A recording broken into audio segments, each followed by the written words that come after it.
Guys, अगर आपको competitive exams को पास करना है तो आपको रीजनिंग से होके गुजरना पड़ता है। ये एक इंपॉर्टेंट सब्जेक्ट होता है और आपको इसको पार करना ही पड़ता है।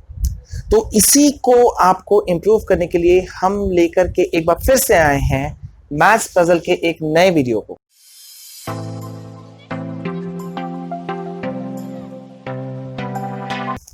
वेलकम बैक गाइस, स्वागत है आप सभी का आपके अपने चैनल विशाल कुमार जायसवाल में। और आज का वीडियो काफी ज्यादा इंटरेस्टिंग होने वाला है और वैसे भी इंटरेस्टिंग हो चुका ही था, बिकॉज आप लोगों ने जो ओवरवेलमिंग रिस्पांस दिया है, हमारे जितने भी हमने मैथ्स पजल या रीजनिंग से जुड़े हुए जितने भी हमने वीडियोस डाले हैं, आपने उसमें काफी रुचि दिखाई है, इंटरेस्ट शो किया है और ये हमारे लिए बहुत ही ज्यादा मोटिवेशन की बात है। तो गाइज, आज भी ऐसा ही कुछ होने वाला है, लेकिन आगे बढ़े इससे पहले आप सभी का बहुत बहुत स्वागत है। और अगर आप पहली बार हमारे चैनल में आए हैं तो चैनल को कीजिए सब्सक्राइब, साथ ही साथ बेल आइकन को प्रेस कीजिए ताकि आपको आने वाले सभी वीडियोस की नोटिफिकेशन जानकारियां अपने आप आपको स्मार्टफोन पर मिल जाए। गाइज, अगर आपने पजल से सीरीज से जुड़े हुए जितने भी हमने वीडियोस अपलोड किए हैं, अगर आपने अब तक उन वीडियोस को नहीं देखा है तो जरूर देखें। लिंक हम डिस्क्रिप्शन में आपको दे रहे हैं, या फिर आप हमारे चैनल के प्लेलिस्ट में जाकर के जो डिफरेंट प्लेलिस्ट हमने बनाए हैं उसको आप जा सकते हैं। उसमें आपको डिफरेंट मैथ से जुड़े हुए टेबल ट्रिक्स या जो भी चीजें हैं, बहुत सारी चीजें हैं, काफी इंफॉर्मेटिव चीजें हैं, वो सब आपको मिलेंगी। तो जरूर उसको देखिए और एंजॉय कीजिए। अब बिना देरी किए हुए गाइस, मैं आपको समझा दूं कि हम आपको आज डिफरेंट इंटरेस्टिंग लेकिन थोड़ा थका देने वाले पजल्स देंगे, रीजनिंग के कुछ क्वेश्चंस देंगे और आपको उनको सॉर्ट आउट करना है विद इन 30 सेकंड्स। आपको 30 सेकंड के अंदर अंदर में अपने कमेंट्स को लिखना है, मेंशन करना है और उसके बाद में हम अपने व्हाइट बोर्ड में आपको बताएंगे। और अब बिना देरी किए हुए चलिए अब शुरू करते हैं। और ये रहा पहला पजल आपकी स्क्रीन पर और आपका टाइम शुरू होता है अब।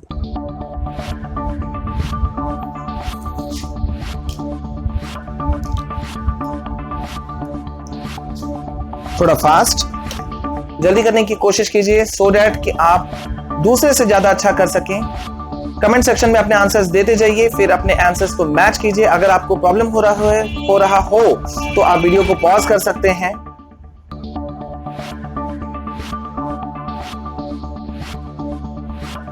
Time up.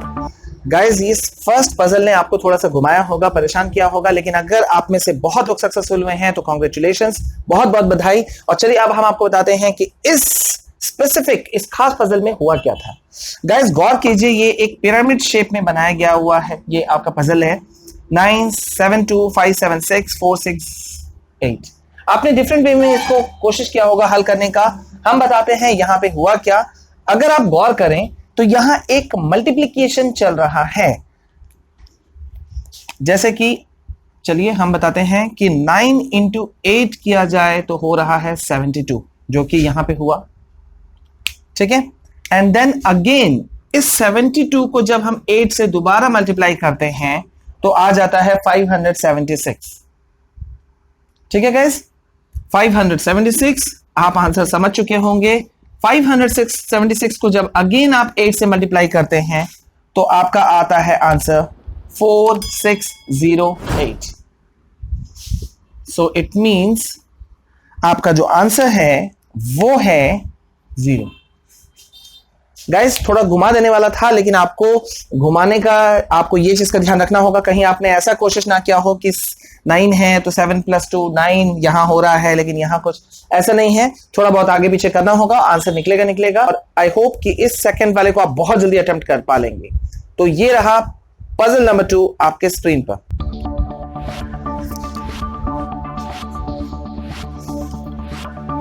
आपको जल्दी जल्दी अपना आंसर दिखते जाइए कमेंट सेक्शन पर, लेट नहीं करना है, जितना फास्ट आप हो सके उतना अच्छा। प्रीवियस वीडियोस को आप देख सकते हैं सो दैट कि आप इसमें हैबिचुएटेड हो जाएं। कमेंट सेक्शन में आंसर दीजिए।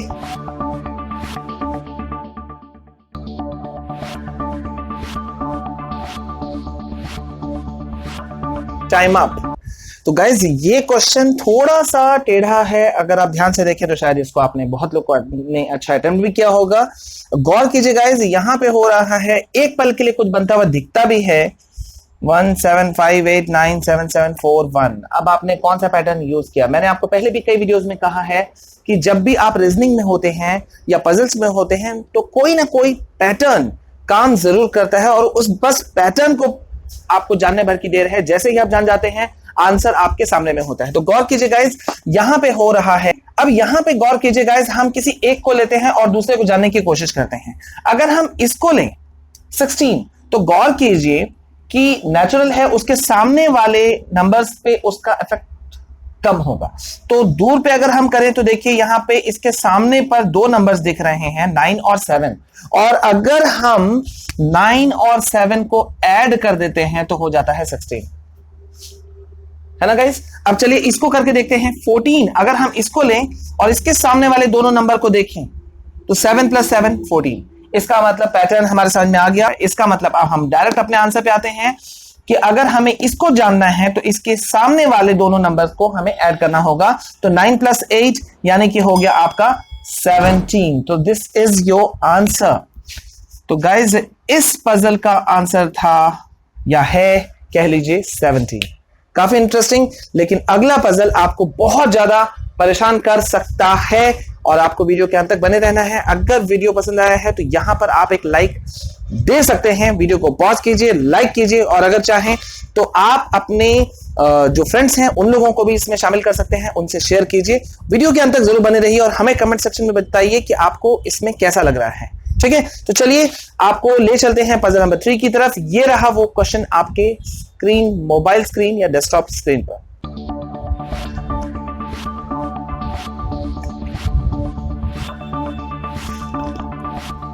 ये पजल आपका है स्क्वायर पे बेस्ड है। कुछ डिजिट्स आपको दिख रहे होंगे। पैटर्न को फाइंड आउट करने का कोशिश कीजिए। पैटर्न आपने थोड़ा सा भी अगर पकड़ लिया तो आपके सामने में आंसर होगा। कमेंट सेक्शन में आंसर दीजिए।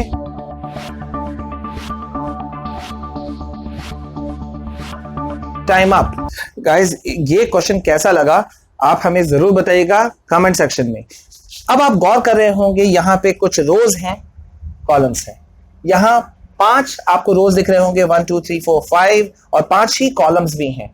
और इन जो कॉलम्स और रोज हैं इसमें कुछ कुछ दूरी पर आपको कुछ नंबर्स दिए गए हैं। अब आप दिमाग लगाइए यहां हो क्या रहा है।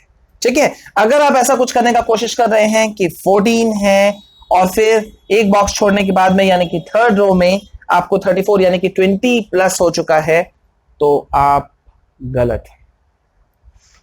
अगर आप इस साइड से कुछ चलने की कोशिश करते हैं कि यहां 22 है और यहां 14 है, इसमें कुछ अगर आप पैटर्न बनाने की कोशिश करते हैं तो भी आप गलत हैं। तो गाइज सही क्या है और गलत क्या, यहां पे हमारे बहुत काम आने वाला है रोज एंड कॉलम। गौर कीजिए गाइज, यहां पर आपका रोज है ये वाले, ये है आपके रोज, और ये जो है ऊपर से नीचे ये है कॉलम, राइट। तो अब आप गौर कीजिए, ये है first row, second row, third row, fourth row, fifth row, और ये है कॉलम्स। तो अगर हम फर्स्ट नंबर को ध्यान से देखें तो ये है पहला रो का चौथा कॉलम, और इसीलिए इस कॉलम, इस बॉक्स का नाम पड़ा 14। गौर कीजिए गाइज, यहां पे रो था नंबर 1 और कॉलम था आपका 1 2 3 4। ये आपका चौथा कॉलम में गिरा, इसलिए यहां पे था, ये था आपका 14। सेकंड पे इसी चीज को टेस्ट करने की कोशिश कीजिए। यहां क्या हो रहा है, ये कौन सा रो है, ये रो नंबर है 2, और कॉलम कौन सा है 1 2, तो यानी कि 22। बिल्कुल सही आंसर। पैटर्न तक अब आप पहुंच चुके हैं। इसको भी एक बार चेक कर लेते हैं। ये आपका है first row, second row, third row. Third row में कौन सा कॉलम है, ये fourth, third row column number 4, it means 34। Same here, ये आपका कौन सा रो है, ये है आपका रो नंबर 1 2 3 एंड 4 और कॉलम है आपका फर्स्ट यानी कि 41। अब हम डायरेक्ट अपने आंसर पे आ सकते हैं। ये रो है आपका 5 और कॉलम नंबर भी है 1 2 3 4 and 5, it means answer is 55। काफी मजेदार रहा गाइस। आपने अब तक शायद, अगर हमारे जो डिफरेंट जो हमने पजल सीरीज जो वीडियोस आपके लिए अपलोड किए हैं, अगर आपने उनको देखा है गाइस, तो आपने एक चीज फील किया होगा कि हम आपको डिफरेंट जो पैटर्न है उनमें हम आपको लेके जा रहे हैं ताकि आप सारे पैटर्न से परिचित हो जाएं। अगर आपने अब तक हमारे उन वीडियोस को नहीं देखा है तो जरूर देखिए। आई में बटन में भी हमने आपको उसका दे रखा है, साथ ही साथ लिंक में भी डिस्क्रिप्शन में भी हमने सारे लिंक्स दे रखे हैं, तो आप उनको जरूर देखिए चेज कीजिए, आपको बहुत मजा आने वाला है। और बिना देरी किए हुए चलिए मूव ऑन करते हैं पजल नंबर 4 की तरफ। ये रहा आपके स्क्रीन पर।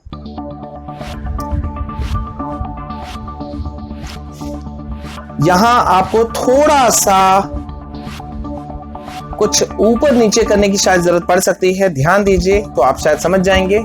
कुछ हिंट मैंने आपको दे दिया है। फास्ट कमेंट सेक्शन में आंसर लिखिए।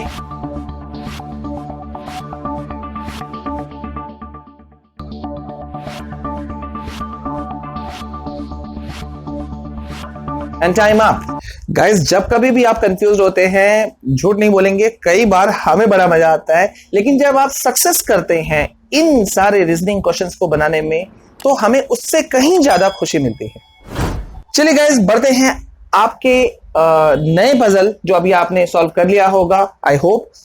गौर कीजिए, यहां पे कुछ इस तरह के पैटर्न में आपको दिया गया है, तो गौर कीजिए इसमें कौन सा हो रहा है। चलिए बिना सस्पेंस रखे हम आपको डायरेक्ट बताते हैं। यहां पे गाइस हो रहा है कि आपको ऊपर वाले नंबर को नीचे वाले नंबर से डिवाइड करना है। तो गौर कीजिए, अगर हम 85 को 17 से डिवाइड करते हैं तो 17 5 जा 85 है ना, तो ये निकल गया आपका 5। ठीक है, इसी तरह से यहां भी है। 76 को अगर आप 19 से डिवाइड करें तो ये 4 से कटेगा। ठीक है, गौर कीजिए, इसलिए ये 4 आया। इट मींस अब हम अपने आंसर के एकदम करीब हैं। ये 91 को अगर हम 13 से डिवाइड करें तो आपका आएगा आंसर 7, जो कि आपका आंसर है। ये रहा इसका आंसर। गाइस, आपने जितने भी लोगों ने ट्राई किया, अगर आपका आंसर सक्सेस होता है तो वेरी गुड, डैम गुड। लेकिन अगर आप कंफ्यूज होते हैं, कहीं फंसते हैं, तो और मोटिवेटेड होइए, एक्साइटेड होइए कि हमें कुछ और करना है और कुछ चीजों को हमें ट्राई लेना है। ठीक है, तो चलिए बढ़ते हैं। लेकिन मैं आपको बता दूं कि ये अगला पजल आपको थोड़ा सा परेशान जरूर करेगा, इसलिए तैयार हो करके बैठेगा। ये रहा क्वेश्चन, रहा आपके स्क्रीन पर।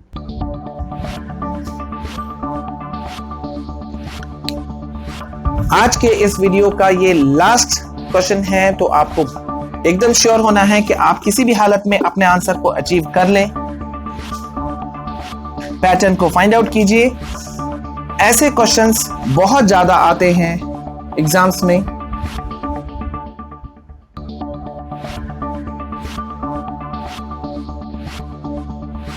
Time up. चलिए गाइस, बिना देरी किए हुए इस क्वेश्चन को अटेम्प्ट करते हैं। ऐसे क्वेश्चंस आपके कॉम्पिटिटिव एग्जाम्स में, डिफरेंट कॉम्पिटिटिव एग्जाम्स में, बैंकिंग में, रेलवेज में वगैरह में बहुत अब पूछे जाते हैं, और इसलिए इसमें आपकी पकड़ बहुत मजबूत होनी चाहिए। सिंपल है, एक चीज आप सभी को पता है, यहां पे कुछ जो लेटर्स हैं उसका गैप है, तो उसी गैप को फाइंड आउट करना है। लेकिन मामला तो समय का है, तो समय का जब हो तो हमें एक्टिव होना पड़ता है। और चलिए हम इसका आंसर फाइंड आउट करते हैं। जो नंबर डायरेक्ट आएगा, जो भी लेटर्स, उसको हम कैपिटल में लिखेंगे, इससे आपको पकड़ने में आसानी होगा। ठीक है, तो चलिए आपका ये दो ए और बी, पहले हम ऐसे चलते हैं। ठीक है, ए बी, उसके बाद में आपका बी, ए और बी डायरेक्ट आया था। ठीक है, अब जो छोटा हुआ, मतलब जो छूट गया था लेटर, वो सी है। उसके बाद में आया डी, तो डी और जी के बीच में जो बचे हुए लेटर्स, जो मिसिंग लेटर्स हैं, वो है ई और एफ। ठीक है, तो हमने ई एफ को छोटे में लिख दिया। अब यहां से हमें फिर एक बार राउंड लेना है क्लॉकवाइज। ठीक है, अब यहां से हम ए बी ये सब को छोड़ देंगे, आगे वाले नंबर पे जाएंगे। जी हो गया कैपिटल, जी एच आई जे, और फिर हो गया के आपका आ चुका है। ठीक है, अब गौर कीजिए, यहां पे एक डिजिट छोड़ा था, यहां पे 2 डिजिट छोटा था, यहां 3 डिजिट छोटा है, मतलब कंटिन्यूअस एक एक बढ़ते जा रहा है ना। तो चलिए नेक्स्ट पे हम चलते हैं। के होने के बाद में अब हमारा नेक्स्ट जो लेटर है वो है पी। तो के और पी के बीच की दूरी है L M N O, 4 letters की दूरी है। उसके बाद में आ गया पी। ठीक है, पी, और अब हमारा आंसर हमारे सामने में आने वाला है। 4 था, इट मींस नेक्स्ट हमारा 5 का गैप होना चाहिए। तो L M N O P Q R S T U, ये हो गया 5। मींस नेक्स्ट लेटर जो आपका होना चाहिए वो होना चाहिए आपका V. So V is your answer. ठीक है गाइस, काफी इजी वे में हमने बनाया कि कंटिन्यूस आप चेक करेंगे, जो लेटर्स मिसिंग लेटर्स हैं उसको आपने लिखना शुरू किया, ऐसे ही आपको बनाना है, अटेम्प्ट करना है और आप अपने आंसर तक पहुंच जाएंगे। तो गाइज उम्मीद करते हैं कि आज का ये वीडियो, ये जो मैथ्स का पजल था वीडियो सेशन, ये आपको काफी ज्यादा इंफॉर्मेटिव, काफी ज्यादा इंटरेस्टिंग लगा होगा और आपको मजा आ रहा है। ये हमें आपके कमेंट सेक्शन में किए गए कमेंट से हमें ये पता भी चल रहा है। ज्यादा से ज्यादा आप अपने फ्रेंड्स को शेयर कर सकते हैं जिस भी प्लेटफॉर्म पे हैं। हमारे चैनल को सब्सक्राइब कीजिए और अब तो खुश होने के पास में आपके पास दोहरे वजह है, बल्कि कहना चाहिए 3, क्योंकि 2 हमने नए चैनल्स का शुरुआत किया है। English with me Vishal Kumar Jaiswal, जिसमें इंग्लिश से जुड़े हुए तमाम आपके जो भी कंफ्यूजन्स हैं वो आपके हम दूर कर रहे हैं। आपको बहुत जो बेसिक लैंग्वेज में हम आपको समझा रहे हैं बिगिनर्स के लिए, तो ये आपके लिए एक वरदान साबित हो सकता है। साथ ही साथ में नेक्स्ट न्यू चैनल है हमारा माई सीबीएसई गाइडलाइन, जिसमें हम आपको सीबीएसई से जुड़े हुए तमाम सब्जेक्ट्स, तमाम नोट्स हम आपके लिए अवेलेबल करा करके ला रहे हैं। और गाइस मिलते हैं बहुत जल्द नए वीडियो में। This is Vishal Kumar Jaiswal signing off. जय हिंद, जय भारत।